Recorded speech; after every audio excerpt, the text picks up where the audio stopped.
کہ نبی کریم صلی اللہ علیہ وسلم ممبر پر تشریف لائے۔ ممبر پر یہ آپ صلی اللہ علیہ وسلم کی آخری بیٹھک تھی۔ آپ صلی اللہ علیہ وسلم دونوں شانوں سے چادر لپیٹے ہوئے تھے اور سر مبارک پر ایک پٹی باندھ رکھی تھی۔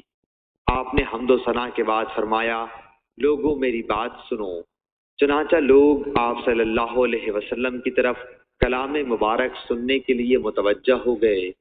پھر آپ صلی اللہ علیہ وسلم نے فرمایا، اما بعد، یہ قبیلہ انصار کے لوگ آنے والے دور میں تعداد میں بہت کم ہو جائیں گے، پس محمد صلی اللہ علیہ وسلم کی امت کا جو شخص بھی حاکم ہو اور اسے نفع و نقصان پہنچانے کی طاقت ہو تو انصار کے نیک لوگوں کی نیکی قبول کرے اور ان کے برے کی برائی سے درگزر کرے۔ صحیح بخاری حدیث نمبر 927۔